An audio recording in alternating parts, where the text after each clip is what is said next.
माजिद महर था जो पीटीआई का बच्चा था और माजिद महर के साथ लड़ाई हो रही थी हमारे बच्चों की और शौकत भाई उस वक्त माजिद महर को छुड़वा रहे थे जब उसके बेटे के ऊपर फायरिंग की गई। दूसरे के बच्चे को छुड़ाते छुड़ाते उनके अपने बच्चे के ऊपर जो है वो फायरिंग हो गई और वो बच्चा जो है वो जान से गया। और ये दोनों बच्चे जो जान से गए ये हमारे बच्चे हैं। इनकी लाशों पे सियासत मत करो।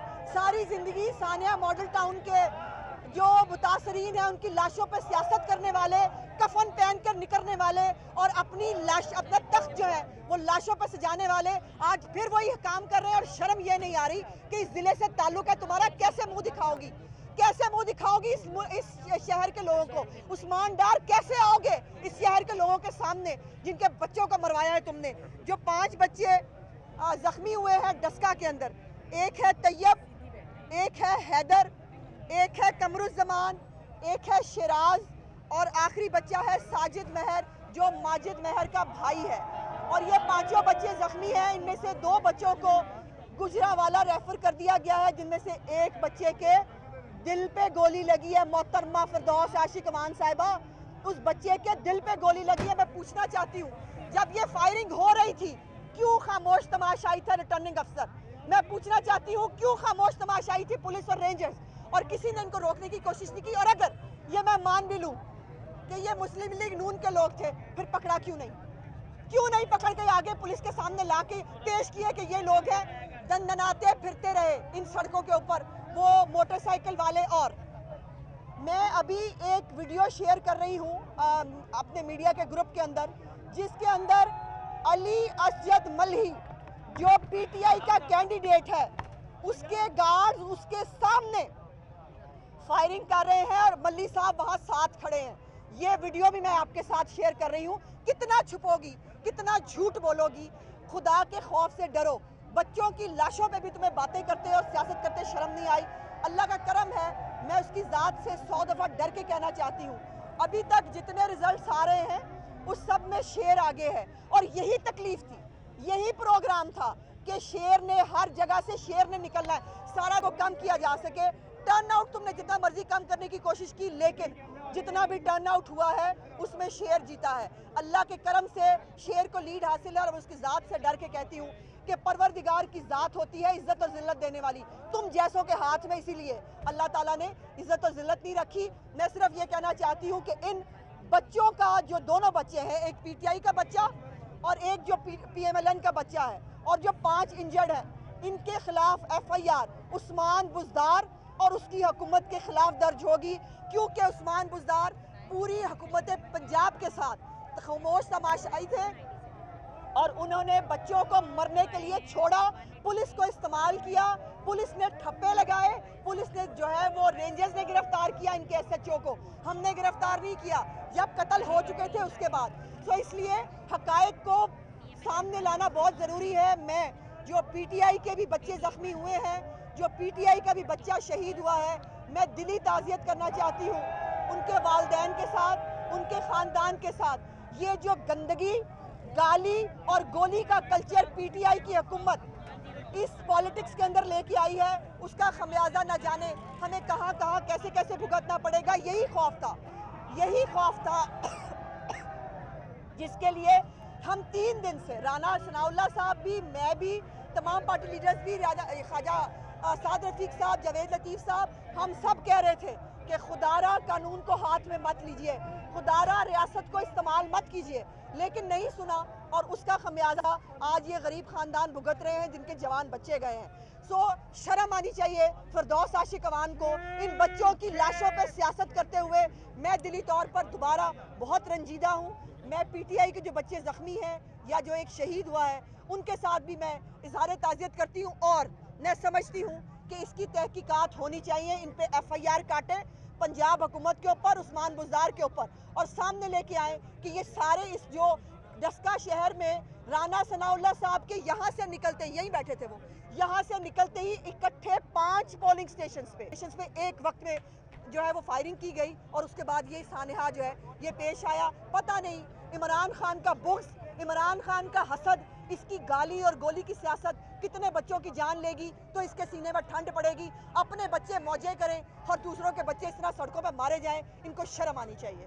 बल्कि जो बात है ना आज की, आज तो आप अपनी आंखों से देख रहे थे, ये पिछले 3 दिनों से फायरिंग कर रहे थे डस्का शहर में, और अगर इंतज़ामिया उनको प्रोटेक्ट ना करती, 3 दिन पहले जो फायरिंग की जा रही थी अगर उस वक्त रोक लिया जाता तो ये 2 शहीद जो हैं, 2 कीमती जानें जो हैं, ये बच सकती थी। और मगर एक प्लानिंग से, एक मनसूबाबंदी से डस्का शहर में खून की होली खेली गई ताकि लोग डर से, खौफ से अपने घरों में बैठ जाएं, वोट कास्ट करने ना आए। ये इनकी मनसूबाबंदी थी।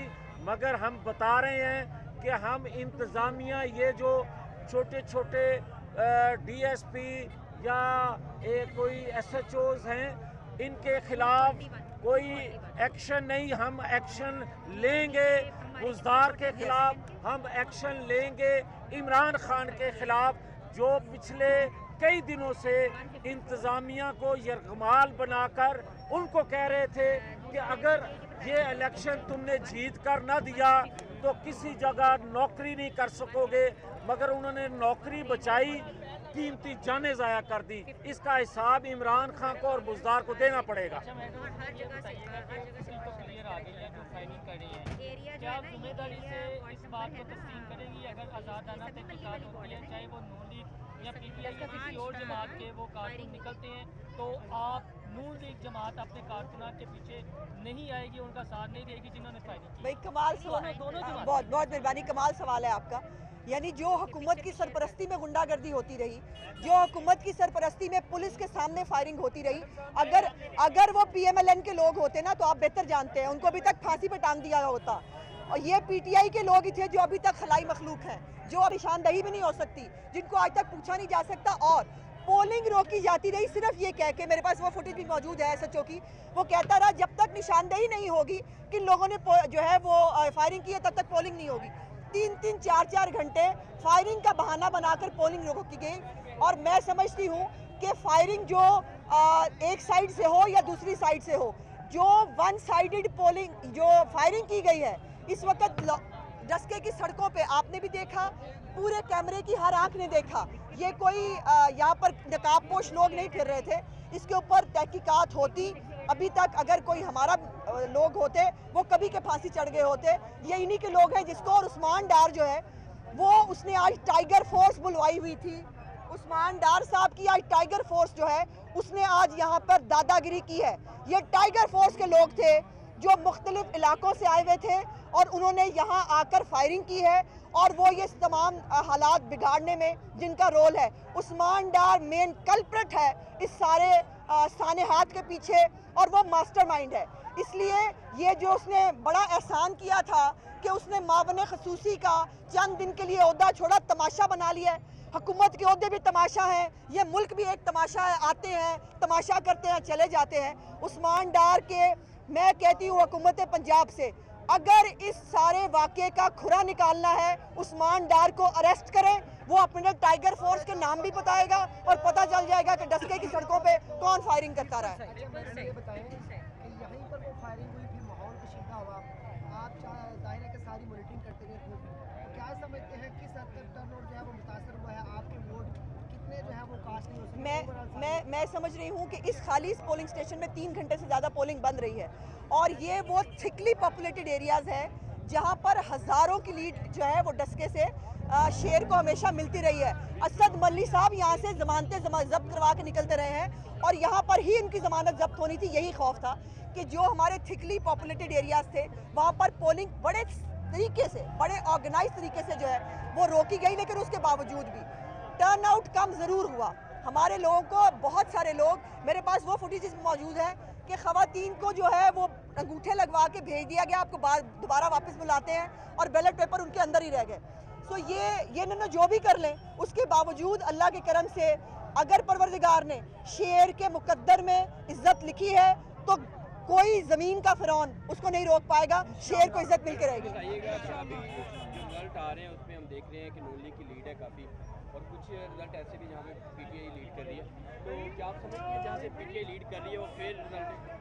नहीं, देखिए, हमने कभी नहीं कहा कि कौन सा, हमने कभी, अगर फॉर्म 45 के ऊपर पोलिंग एजेंट्स के सामने गिनती हुई है और अगर पोलिंग के दौरान आपने हमारे लोगों को शेयर की पर्ची देकर बाहर नहीं भेजा तो हमें कोई एतराज़ नहीं, और हमें हारना और जीतना दोनों आते हैं। लेकिन ये जो रोते हैं ना, जिसकी मुकद्दर में सारी ज़िंदगी रोना लिखा है और जिसको हम हमेशा कहते हैं रो इमरान रो, इसने रोते ही रहना है। ये 2018 की इलेक्शन में भी रो के आरटीएस बंद करा के मुसल्लत हुआ है, और अब भी मैं अल्लाह ताला से डर के कहती हूँ, इस मुल्क में जब भी फ्री एंड फेयर इलेक्शन होगा, इमरान खान अपनी कंपनी समेत उसकी जमानतें जब्त होंगी, जो इस वक्त हालत है मुल्क की। लास्ट में बता दीजिएगा, आम इंतखाबात में आपकी जमात सिलेक्टर्स पर और अपोजिशन भी धांधली का इल्ज़ाम लगाती रही है सिलेक्टर्स पर। ये जो ज़िमनी इंतखाबात हैं, क्या ये हुकूमती मशीनरी पर इल्ज़ाम है या सिलेक्टर? अभी हमें आज यही देखने में मिला कि जो पुलिस है, पंजाब पुलिस, उसको इस्तेमाल किया गया।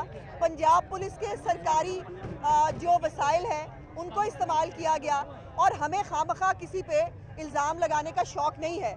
जो नज़र आता है, जो कैमरा देखता है, जो हमारी आंख देखती है, वही बात की जाती है। लेकिन एक गिला ज़रूर है, इलेक्शन कमीशन नाकाम रहा है अपनी रिट कायम कराने में। रेंजर्स जो हैं उनके सामने लॉ एंड ऑर्डर ख़राब होता रहा, वो अपना रोल प्ले नहीं कर सके। लेकिन मेन कल्प्रिट इसके अंदर पंजाब पुलिस है, जिसने आज पुलिस गर्दी की इंतहा कर दी। लेकिन पंजाब पुलिस को फिर भी कुछ नहीं मिलेगा, इंशाल्लाह शेर जीतेगा।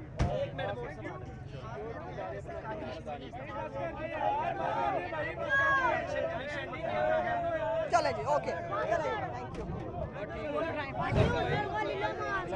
सिक्योरिटी इदारे कर